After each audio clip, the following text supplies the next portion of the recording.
आज के टाइम में जहाँ टेलीविज़न पर अच्छा कंटेंट मिलना मुश्किल हो गया है, ये बात सोचकर हैरानी होती है कि एक ऐसा भी टाइम था जब ग्लोबल टेलीविज़न पर एक चूहे और एक बिल्ली का राज था, और वो भी 70 साल से ज़्यादा समय के लिए। टॉम एंड जेरी आखिर 1940 में पहली बार टेलीविज़न पर टेलीकास्ट हुए इस शो में ऐसा क्या है कि आज तक हमें टॉम एंड जेरी जैसा कोई दूसरा शो देखने को ही नहीं मिला। हाँ, ऐसा नहीं है कि किसी ने टॉम एंड जेरी जैसा शो बनाने की कोशिश नहीं की है। Over time Tom and Jerry की ग्रोइंग पॉपुलैरिटी को देखते हुए कई क्रिएटर्स ने इसे कॉपी करने की कोशिश की है, बट अनफॉर्चुनेटली उनमें से किसी भी शो ने हमें उस लेवल पर एंटरटेन नहीं किया जैसा टॉम एंड जेरी किया करता था। स्लैपस्टिक कॉमेडी और ग्रेट कॉमिक टाइमिंग्स के अलावा ऐसा क्या है इस शो में जिसकी बदौलत इस शो ने 7 डिकेड्स के लिए ग्लोबल टेलीविजन और लोगों के दिल दोनों पर ही राज किया और 7 ऑस्कर्स भी अपने नाम किए? इसी सवाल का जवाब जानेंगे आज के एपिसोड में। So hi friends, I am Pranab and this is the boring super hero.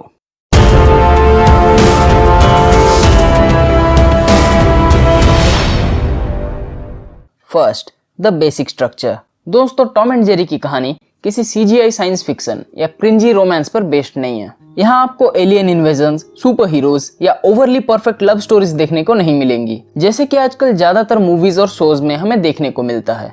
दोस्तों, टॉम एंड जेरी एक बेसिक कॉन्सेप्ट पर बेस्ड है, जहाँ की एक चूहा खाना ढूंढने के लिए भाग रहा है और एक बिल्ली उस चूहे को पकड़ने के लिए उसके पीछे भाग रहा है। आपने अपने आसपास कभी एलियंस या सुपर हीरोज को नहीं देखा होगा, बट बहुत ज्यादा चांसेस हैं कि आपने कभी ना कभी अपने आसपास ऐसा चूहा बिल्ली का खेल जरूर देखा होगा। दोस्तों, अगर आप हिस्ट्री में भी देखेंगे ना, तो आप पाएंगे कि जितने भी आइकॉनिक कैरेक्टर्स एंड शोज बने हैं, उन सब का इंस्पिरेशन बेसिक और रियल लाइफ इंसिडेंट से ही लिया गया है।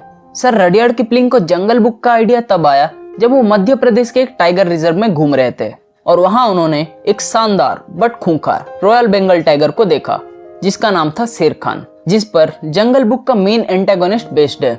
सर वॉल्ट डिज्नी को मिक्की माउस बनाने का आइडिया तब आया था जब उन्होंने ऐसे ही एक दोपहर अपने ऑफिस के टेबल पर एक चूहे को बार बार चढ़ते उतरते देखा और ये बात उन्हें बहुत ही फनी लगी। टाइम एंड टाइम अगेन हमें जितने भी आइकॉनिक कैरेक्टर्स एंड शोज देखने को मिले हैं, उन सब का इंस्पिरेशन कहीं ना कहीं रियल वर्ल्ड से ही लिया गया है। और जब इस रियल लाइफ बेसिक एलिमेंट के साथ क्रिएटिव ह्यूमर को जोड़ा जाता है, तब हमें टॉम एंड जेरी जैसा शो देखने को मिलता है। Second, the little things. दोस्तों, आज के टाइम पर अगर आप देखें तो कॉमेडी सेक्टर ऑलमोस्ट बदल चुका है। आज के टाइम में अगर आपको किसी को हंसाना है तो या तो आपको स्लैंग्स का यूज करना पड़ेगा या चीप जोक सुनाने पड़ेंगे जो कि कलर, जेंडर या कास्ट से रिलेटेड होंगे, या फिर आपको किसी तीसरे या फेमस इंसान का मजाक उड़ाना पड़ेगा। और अगर देखा जाए तो इसमें कॉमेडियंस की कोई गलती भी नहीं है। ओवर टाइम हम एक ही तरह के जोक सुन सुनकर सैचुरेट हो चुके हैं। We demand something new every time. वहीं अगर हम टॉम एंड जेरी शो की बात करें तो वहाँ आपको ऐसा कुछ भी देखने को नहीं मिलेगा। वहाँ ना तो स्लैंग्स का यूज होता है, ना ही चीप जोक्स का, और ना ही ये शो किसी तीसरे इंसान का मजाक बनाती है। सो आखिर टॉम एंड जेरी में ऐसा है क्या जो कि इस शो को इस करप्टेड कॉमेडी सेगमेंट से अलग करती है? तो दोस्तों, इसका आंसर है द लिटिल थिंग्स। दोस्तों, टॉम एंड जेरी शो की जो असली खूबसूरती है वो इसी में है कि इस शो में हमें बेसिक डेली लाइफ ऑब्जेक्ट्स का ऐसा अतरंगी यूज दिखाया जाता है जैसा कि हम कभी नॉर्मली सोचते नहीं हैं। फिर चाहे वो हथौड़े से चोट खाना हो, नूडल्स का इस्तेमाल रस्सी की तरह करना हो, या टॉम का जेरी को योयो की तरह इस्तेमाल करना हो। यही छोटी छोटी और बेसिक चीजें हैं जिससे कि इस शो में ह्यूमर क्रिएट किया जाता है। और क्योंकि ये एक ऐसी प्योर फॉर्म ऑफ कॉमेडी है जो कि हमें यूजुअली देखने को नहीं मिलती है, इसलिए आज भी हम टॉम एंड जेरी के उन्हीं 30 साल पुराने एपिसोड्स को देखते हुए घंटों बिता सकते हैं। Third, the curiosity factor. दोस्तों, हम जब भी कहीं कुछ कंटेंट देख रहे होते हैं, उस वक्त हम ना सिर्फ उसे अपनी आंखों से देख रहे होते हैं, बल्कि हम उसे अपने मन से भी देख रहे होते हैं। और आंखों के देखने और मन के देखने में बहुत फर्क होता है। टॉम एंड जेरी के साथ भी कुछ ऐसा ही है। यूं तो हम उसे अपनी आंखों से देखकर एंजॉय कर रहे होते हैं, बट वहीं हमारे मन के अंदर हम ये कॉन्स्टेंटली सोच रहे होते हैं कि क्या कभी टॉम जेरी को पकड़ पाएगा, और अगर जेरी पकड़ा गया तब उसके साथ क्या होगा। इससे फर्क नहीं पड़ता कि आप टॉम एंड जेरी का कौन सा एपिसोड देख रहे हैं। फर्क इससे भी नहीं पड़ता कि वो एपिसोड कितना पुराना है। But the point here is कि चाहे आप टॉम एंड जेरी का कोई भी एपिसोड देखें, आपके मन में ऐसे सवाल हर वक्त घूमते रहेंगे, और ये आप जानबूझकर नहीं करते हैं। ये आपका सबकॉन्शियस माइंड आपको बिना बताए करता है। टॉम एंड जेरी शो को कुछ इस तरह से डिजाइन किया गया है कि वो कॉन्स्टेंटली आपके अंदर उस क्यूरियोसिटी फैक्टर को बनाए रखती है। और अगर हम आज की बात करें तो आजकल हम जो भी शोज देखते हैं उनकी एंडिंग प्रीटी मच हमें शुरुआत से ही पता चल जाती है। आखिर में हीरो किसी तरह विलेन को मार देगा और कहानी खत्म हो जाएगी।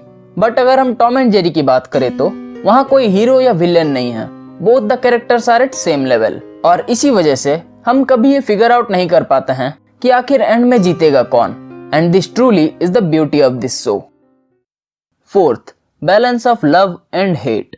दोस्तों, आज के टाइम में ज्यादातर कंटेंट जो भी हम देखते हैं, कंज्यूम करते हैं, वो सब किसी एक इमोशन की तरफ इंक्लाइंड होती है।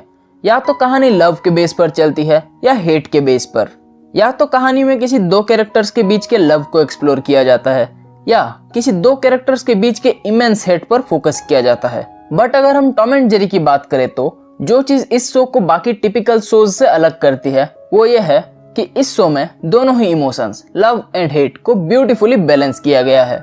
टॉम एंड जेरी हमें बताते हैं कि दोस्ती आखिर होती कैसी है। दोस्ती में ना बहुत ज्यादा मिठास होनी चाहिए और ना ही कड़वाहट। टॉम एंड जेरी एक दूसरे को चिढ़ाते हैं, परेशान करते हैं, बट वहीं दूसरी तरफ वो एक दूसरे के बिना रह भी नहीं सकते। टॉम गुस्से में आकर जेरी को बाहर भगा तो देगा, बट फिर गुस्सा शांत होने के बाद वो उसको वापस ढूंढने भी जाएगा। और सच्ची दोस्ती ऐसी ही होती है जहाँ मस्ती, मजाक, गुस्सा, लव, हेट, ये सारे इमोशंस एक प्रॉपर बैलेंस के साथ मौजूद हो। जहाँ दो दोस्त एक दूसरे के साथ झगड़ते भी हों और मुसीबत आने पर एक साथ मिलकर उसका सामना भी करते हो। और टॉम एंड जेरी शो में ये बात बड़ी खूबसूरती के साथ प्रेजेंट किया गया है।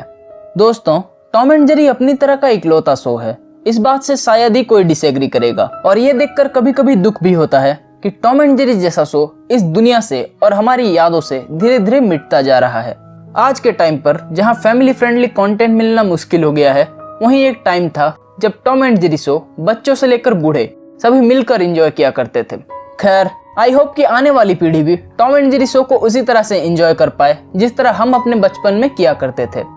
सो दोस्तों, अब मैं आपसे मिलूंगा ऐसे ही किसी नए एपिसोड में, और तब तक के लिए एपिसोड को लाइक कीजिए, चैनल को सब्सक्राइब कीजिए and be the boring super hero.